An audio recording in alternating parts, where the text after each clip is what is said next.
A restaurant owner kicked out a black couple, laughing as he humiliated them in front of a packed house. Minutes later, his smirk vanished when their true identities were revealed, and his entire world came crashing down. The warm glow of the chandeliers bathed the upscale restaurant in golden light. The hum of polite conversation mixed with the soft clinking of wine glasses and silverware. Every table was filled with well-dressed patrons, their laughter light and effortless, as if the world outside didn't exist. Then, the doors swung open. A well-dressed black couple stepped inside. The man, tall and composed, wore a sleek navy blue suit that fit him like it was tailored for royalty. His presence was quiet, yet commanding, the kind that made people glance twice without realizing why. The woman beside him was equally striking. Her emerald green dress hugged her figure elegantly, her posture exuding confidence. For a moment, no one paid them much attention. But then, something shifted. A subtle tension rippled through the air, barely noticeable at first. From behind the marble counter, a young waiter blinked twice as he recognized the man, his fingers hesitating over the buttons on the restaurant's reservation system.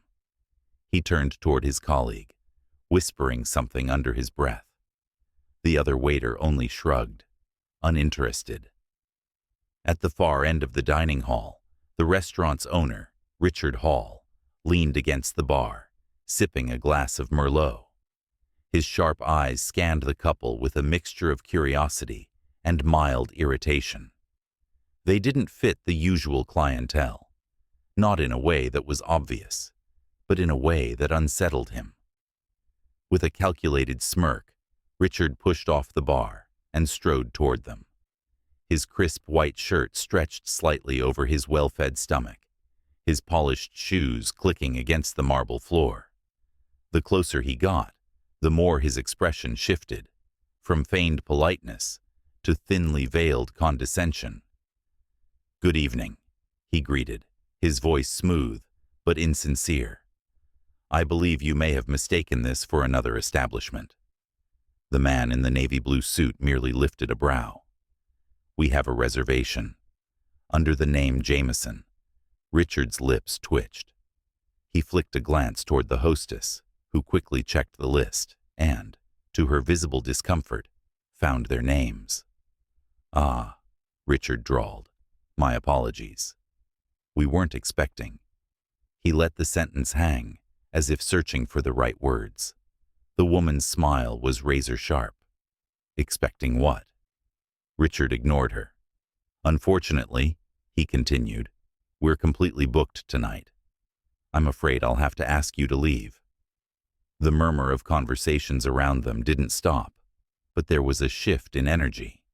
A few diners glanced over, curiosity flickering in their expressions.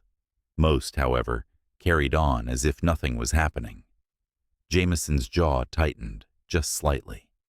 "That's strange," he said evenly, "because we made this reservation weeks ago, and yet somehow there's no table for us."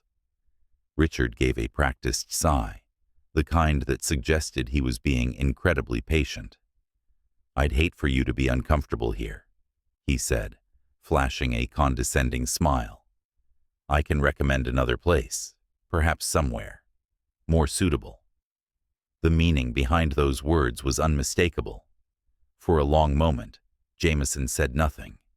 He simply studied Richard, as if weighing the moment, deciding whether it was worth his time. His wife placed a hand gently on his arm, a silent question in her touch. Then, from across the room, the young waiter watching the interaction stiffened. He glanced between Jameson and Richard, something clicking in his mind. His fingers clenched at his notepad. But before he could speak up, Richard took a step closer, voice dropping just slightly. "I'll give you one last chance," he murmured. "You can walk out now, quietly, or we can do this the hard way." A slow, deliberate smile spread across Jameson's lips, a smile that sent a shiver of uncertainty through Richard's spine. though he didn't understand why. "Go ahead," Jameson said, voice dangerously calm. "Do it the hard way." For a split second, Richard hesitated. Something about the way Jameson held his gaze, calm, unwavering, sent a ripple of unease through him. But the feeling vanished as quickly as it came, swallowed by his own arrogance. He straightened his shoulders, flashing a smirk. "If that's how you want it," Richard murmured, then turned sharply toward the nearest waiter. "Call security." The young waiter, the one who had recognized Jameson earlier, stiffened. His fingers hovered over his notepad, uncertainty flickering in his expression. But before he could speak, another waiter, a middle-aged man who had been at the restaurant for years, gave him a warning look. Silently, the younger waiter swallowed his hesitation and disappeared into the back. The restaurant's quiet hum of conversation never fully stopped, but the tension in the air thickened. A few diners cast discreet glances in their direction, sensing the shift in atmosphere. Others pretended not to notice, more comfortable with their wine glasses than with confrontation. Jameson let out a slow breath, rolling his shoulders back. Beside him, his wife's fingers curled gently around his wrist, a silent reminder that she was there, that she understood. Richard, now emboldened by the approaching security guards, turned his attention back to them. "You see, I run an exclusive establishment," he drawled, loud enough for nearby guests to hear. "I have a certain clientele that expects a certain level of class." His wife's eyes darkened. "And you think we don't meet that standard?" Richard chuckled, feigning innocence. "Now, I didn't say that," he said, though his tone said everything. "But some places just aren't for everyone. Surely you understand." A few guests near them exchanged glances. One woman bit her lip, looking as if she wanted to say something, but her companion shot her a look, silently telling her to stay out of it. Jameson remained still, his expression unreadable. Then, slowly, he pulled a neatly folded napkin from the table and placed it down with precision. "And what exactly," he asked, voice low and even, "do you think is going to happen next?" Richard scoffed. "What's going to happen," he sneered, "is that you're going to leave, either on your own or with assistance." As if on cue, two uniformed security guards appeared, their presence looming. One was a burly man with a buzz cut, arms crossed over his chest. The other, slightly smaller but just as firm, adjusted his radio before speaking. "Sir," the larger guard said, tone flat, "we need you to leave the premises." Jameson's wife shifted her weight, ready to respond, but Jameson gently squeezed her hand, a silent request to let him handle it. He turned his gaze to the guards, his expression remaining calm. "And if I don't?" The larger guard's jaw tightened. "Then we escort you out." A muscle in Richard's cheek twitched in amusement. He could already imagine the headlines spinning in his favor. A disruptive guest removed for disturbing the peace. He was confident that no one would take the couple's side. He had seen it happen before, had done it before. Jameson sighed, shaking his head slightly, as if disappointed. Then, with slow, deliberate movements, he reached into the inside pocket of his suit jacket. The security guards instinctively tensed, eyes narrowing in caution. But when Jameson pulled out a sleek leather wallet and flipped it open, they froze. Richard's smirk faltered. The younger waiter, who had just returned from the back, inhaled sharply. Because there, gleaming under the soft restaurant lighting, was a gold-plated executive card, one that bore the unmistakable crest of a multi-billion-dollar hotel conglomerate. And beneath it, in bold, unmistakable letters, was the name Nathaniel Jameson. A name that, Had Richard bothered to do even a cursory Google search, would have told him everything. A name that carried more power than he could ever imagine. Jameson didn't move, didn't say a word. He simply let the weight of his identity settle in the air. The burly security guard blinked, looking between the card and Jameson, realization dawning in his eyes. The smaller guard swallowed hard, suddenly unsure of what to do. Richard's face drained of color. His mouth opened slightly, but no words came out. Jameson's voice was soft when he finally spoke. "Would you like to try that again?" For a long, stretched-out moment, silence gripped the restaurant. The once arrogant smirk on Richard's face flickered, like a flame struggling against the wind. His eyes darted between the executive card in Jameson's hand and the stunned expressions of his own security guards. The burly guard, who had been so sure of himself moments ago, cleared his throat and hesitated. He had seen that crest before. Everyone in the hospitality industry had. It was the mark of a conglomerate that owned luxury hotels, five-star resorts, and even high-end dining establishments.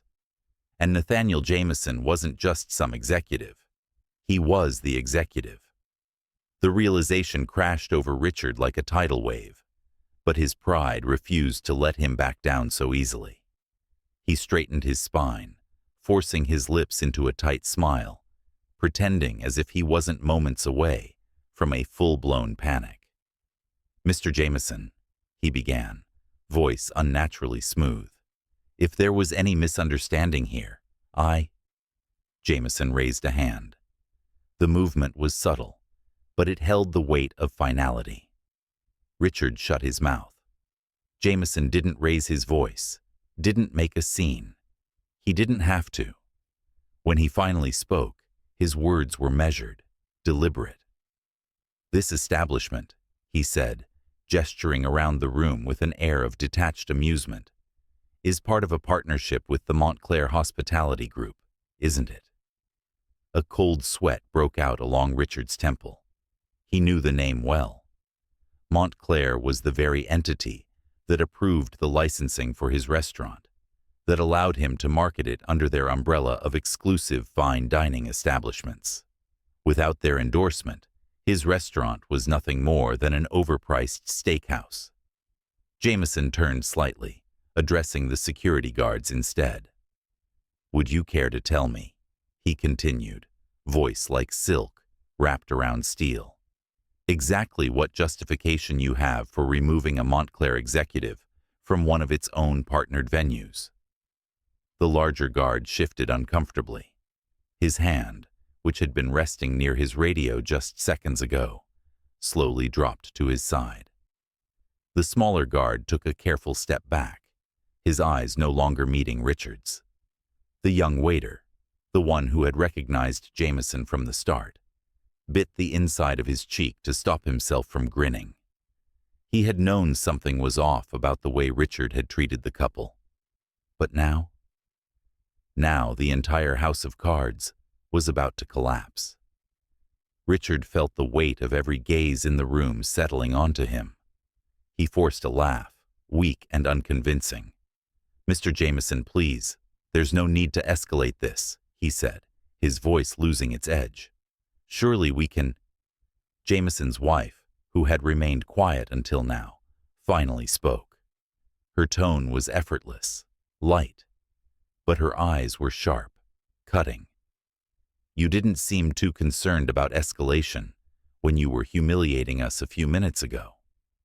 A ripple of murmurs ran through the restaurant. Some of the guests, who had been pretending not to listen, lowered their utensils. A few exchanged uneasy glances. It was different now. Before, they had ignored the altercation, brushed it off as just another owner exercising his right to refuse service. But now they realized they had been watching a man destroy his own career in real time. Richard swallowed hard, his throat dry. His hands twitched at his sides, like he was trying to grasp onto control, that had long since slipped through his fingers.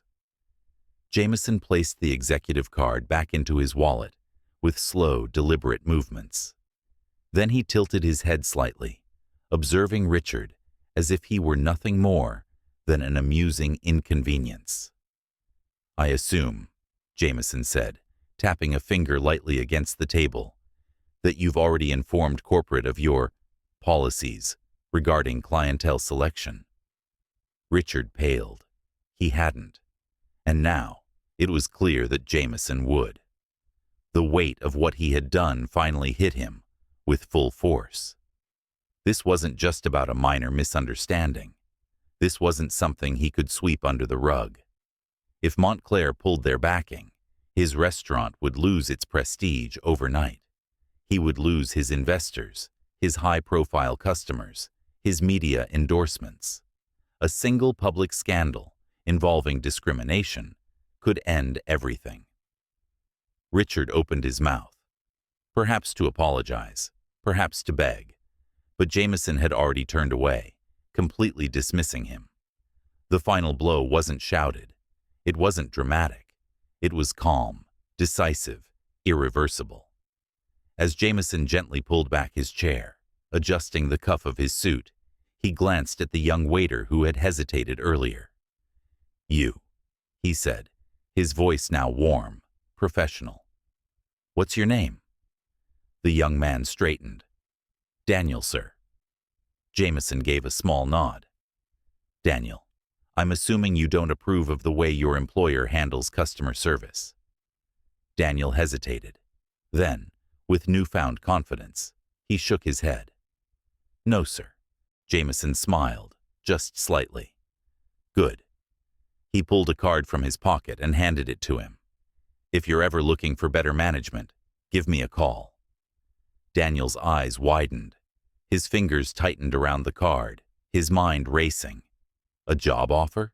Just like that?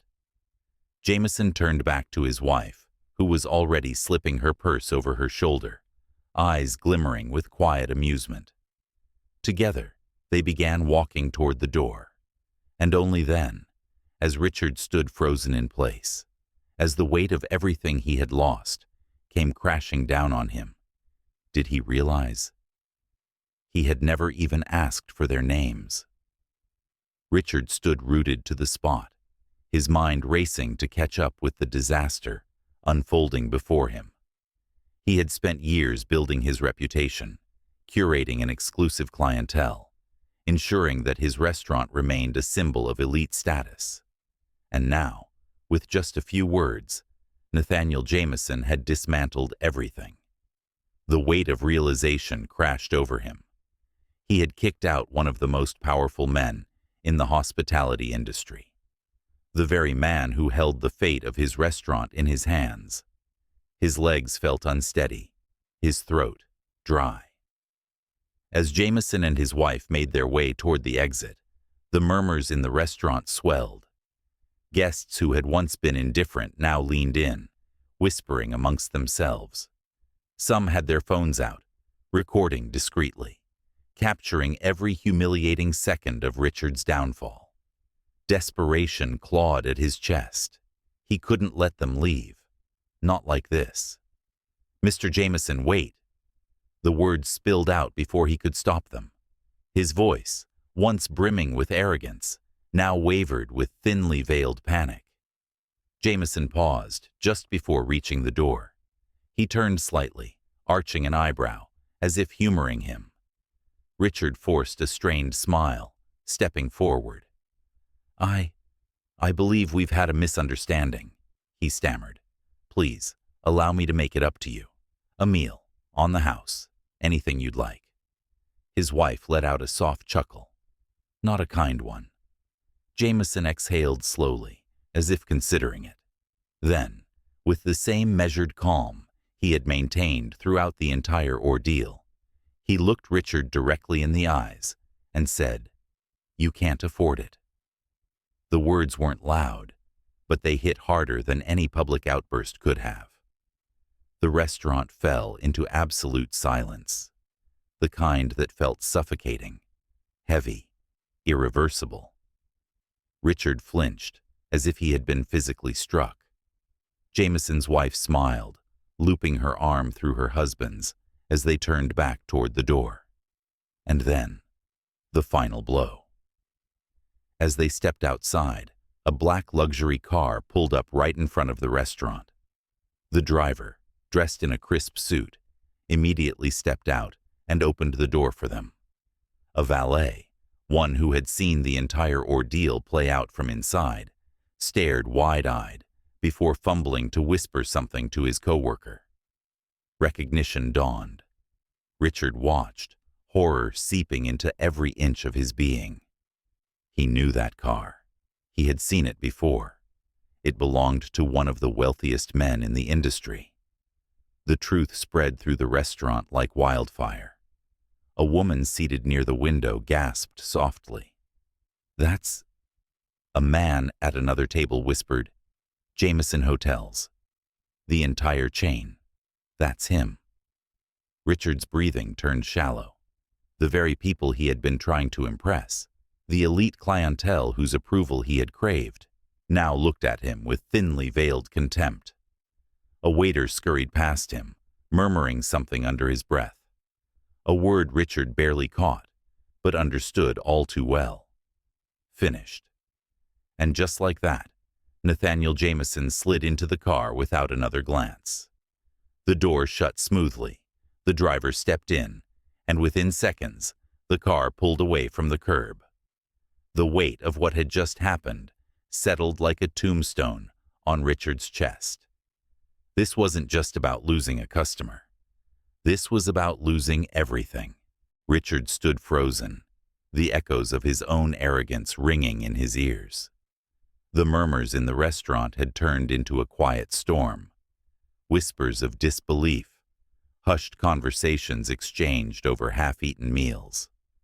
But he barely heard any of it. His world had shrunk down to one singular gut-wrenching thought. I just destroyed everything. Then, the inevitable happened. A sharp chime cut through the air, his phone vibrating violently in his pocket. With trembling hands, he pulled it out. Missed calls, dozens of them. From his investors, from his business partners, from numbers he barely recognized, but knew spelled trouble. And then, an email notification popped up on his screen. Subject: Immediate contract review, Montclair Hospitality Group. His stomach twisted into knots. He could barely bring himself to open it, but deep down, he already knew. His partnership was over. Montclair was severing ties. The very thing that had given his restaurant its prestige, its exclusivity, its credibility, gone. A sharp intake of breath pulled him back to reality.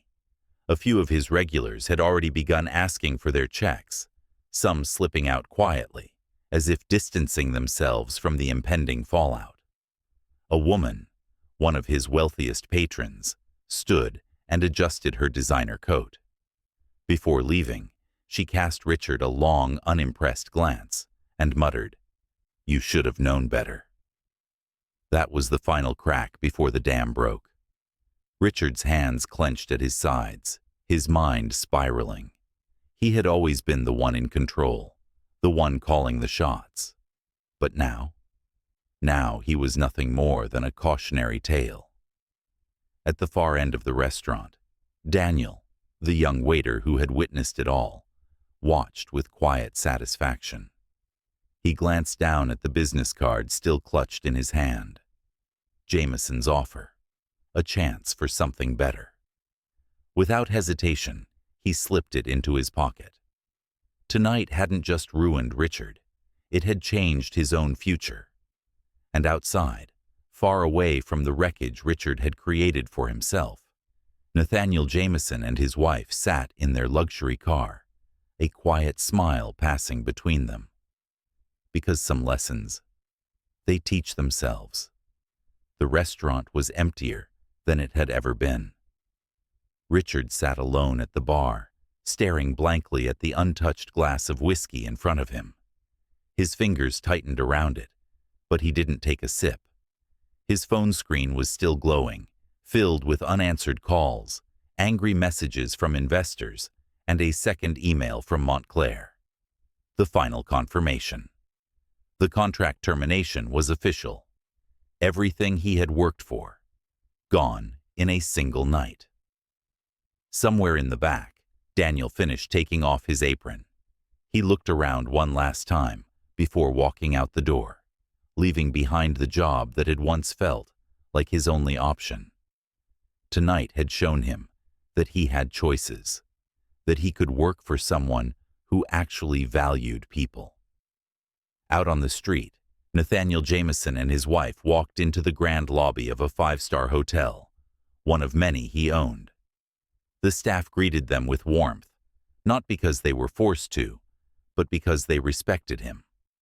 His wife turned to him as they stepped into the elevator. "Do you think he'll learn from this?" Jameson gave a small, knowing smile. "People like him don't learn. They just fade away." And as the elevator doors slid shut, sealing them off from the chaos they had left behind, one thing was clear. Power isn't just about money. It's about knowing exactly when to walk away. Have you ever seen karma play out this perfectly? Drop a comment below and let's talk about it. And if you love stories with a twist, make sure to subscribe, because trust me, you won't want to miss what's coming next.